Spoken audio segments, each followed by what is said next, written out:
Hello there, fellow travelers, or should I say, fellow person who is also too broke to stay in a fancy hotel right now? I'm just kidding. Well, as you can see, I am not coming to you from a luxurious suite with a complimentary bathrobe and a mini fridge with expensive sodas. No, this is my humble abode, where the only thing on the room service menu is whatever I can find in my pantry, usually involving questionable leftovers.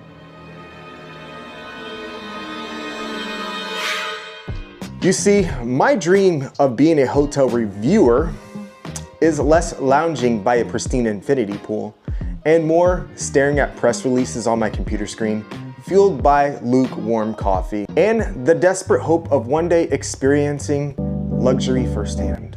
My current budget currently consists of dreams and occasional trips to the grocery store.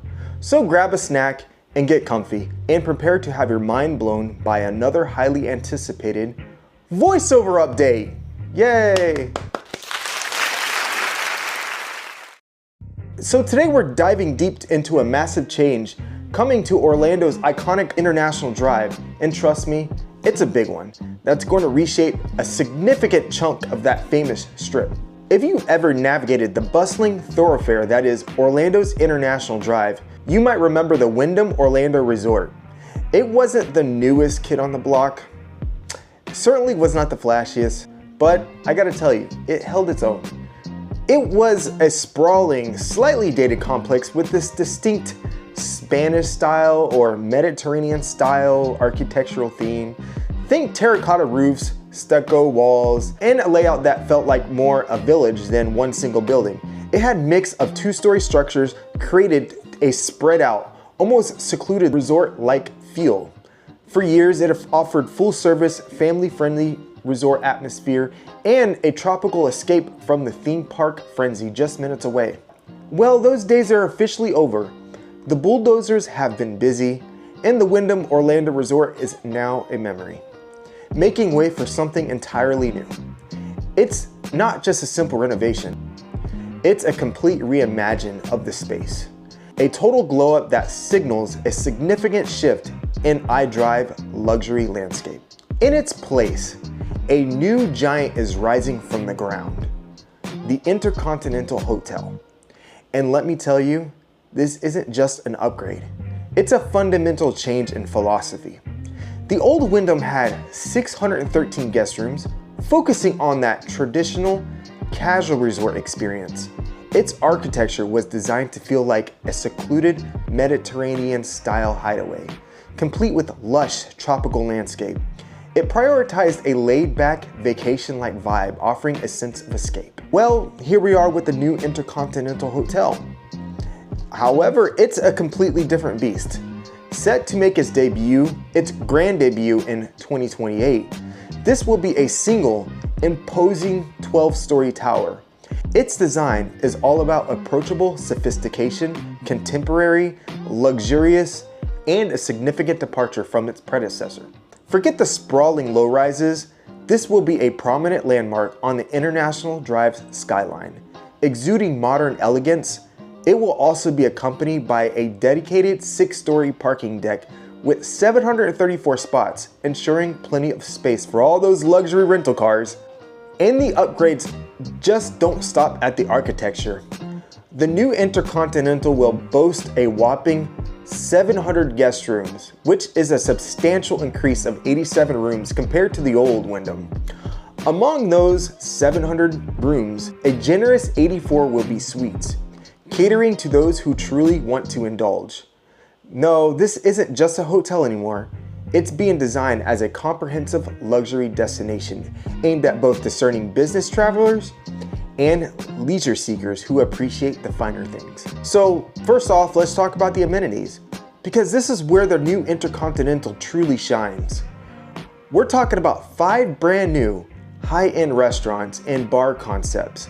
This will include a full-service restaurant for those elegant dining experiences, and a specialty restaurant for unique culinary journeys, a sophisticated lobby bar and lounge perfect for evening cocktails, a convenient coffee shop for your morning pick-me-up, and a vibrant pool bar and grill for those sunny Orlando afternoons. It's a complete culinary ecosystem designed to cater to every taste. And let's talk about those wellness enthusiasts. Get ready for a truly indulgent experience. The hotel will feature a massive 15,000 square foot spa and wellness center. That's not just a small gym. It's a full-fledged sanctuary designed for relaxation and rejuvenation. This expansive facility will include a state-of-the-art fitness center with all the latest equipment and, of course, a luxurious pool, because we all, there's got to be a pool included in the area, with ample lounge space, perfect for soaking up that Florida sun. For the business and convention crowd, this hotel is a game changer. The new Intercontinental will feature an incredible 106,000 square foot meeting and event space. To put that in perspective, that's more than double the approximately 50,000 square feet the old Wyndham offered. This massive expansion clearly indicates a strong focus on attracting large-scale conventions, conferences, and corporate events. They are also adding a dedicated business center and a signature club Intercontinental Lounge, offering exclusive amenities and services for premium guests. So far I've always talked about just a hotel, but there's also more that's included with this hotel. The project also includes something truly unique and forward-thinking called the Society Park. The developers playfully call this kind of like the Gen Z country club, which honestly I'm kind of intrigued by that. This 2.4 acre complex, also situated on the former Wyndham property, will be a sports and entertainment hub unlike anything else on iDrive. The centerpiece of Society Park will be one of the largest paddle court facilities in the country, boasting a total of 9 paddle boards. For those unfamiliar, paddle is like a hybrid of tennis and squash, incredibly popular internationally, but it's kind of gaining traction here. On top of that, there will be 3 pickleball courts catering to another rapidly growing sport. So really, Society Park just won't be for sweating it out or anything like that. It's actually designed to be a complete lifestyle destination. 2 new restaurants also planned within the complex.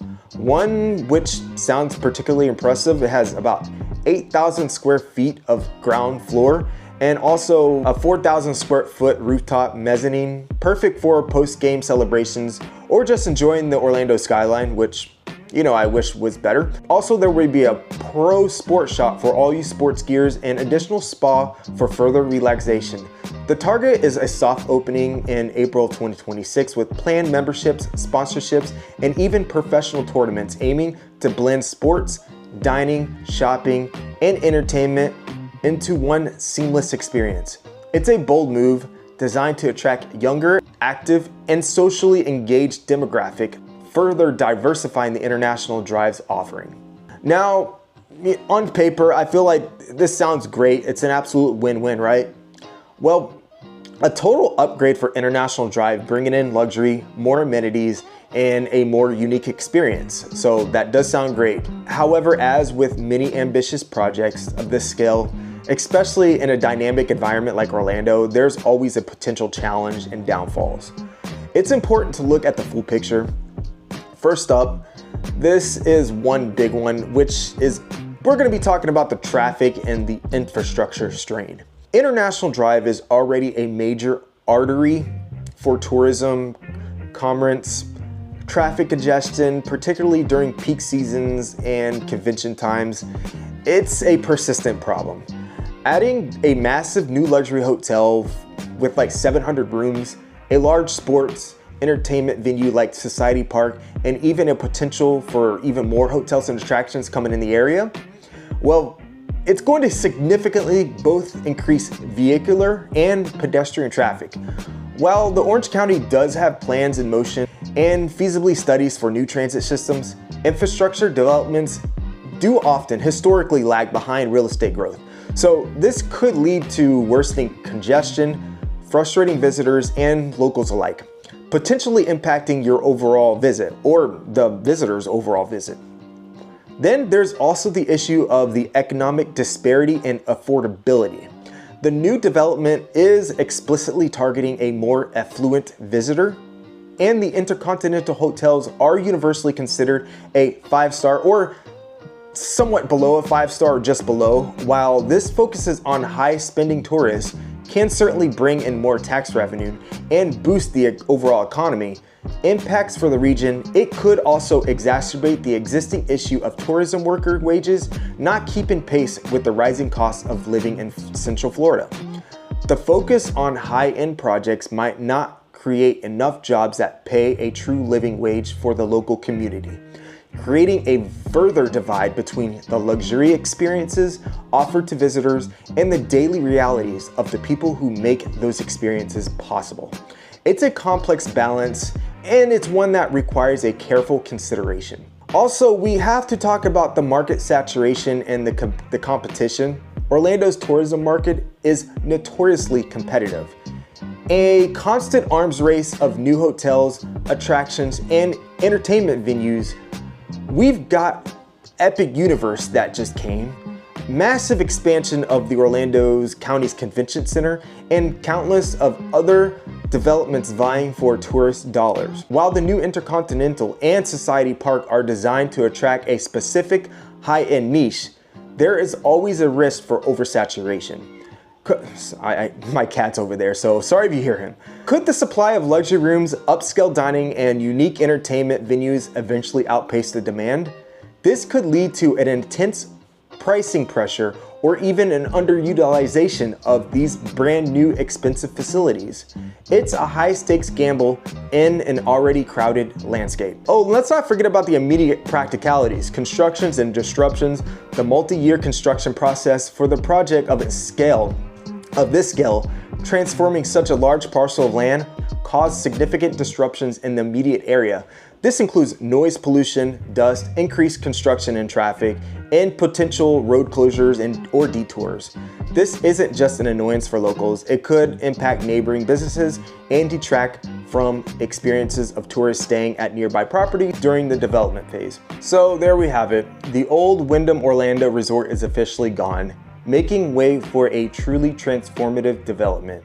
A shiny, modern, and very expensive Intercontinental Hotel, complete with the intriguing and innovative Society Park. It's a major shift for Orlando's tourism scene, pushing iDrive even further into the luxury market and adding a unique sports and entertainment option.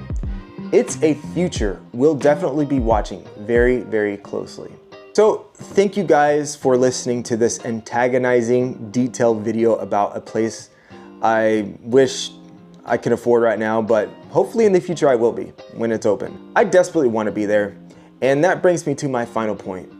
YouTube just rolled out this new feature. It's an amazing, pretty cool feature. It's called the hype button. It's designed specifically to help channels like mine, like the smaller channels, up and coming ones, get more noticed. It's a way for you to literally give my video a boost and push it up the rankings, making it more visible to a wider audience. The more you hype this video, the more my channel grows. And the more my channel grows, the closer I get to my goal, which is actually visiting and reviewing more hotels. So please, if you enjoyed this video and you want to see me finally escape my living room, hit that hype button. Also, like and subscribe. That'll help me out a lot. See you next time, and stay luxurious, even if it's in your dreams. Hopefully not.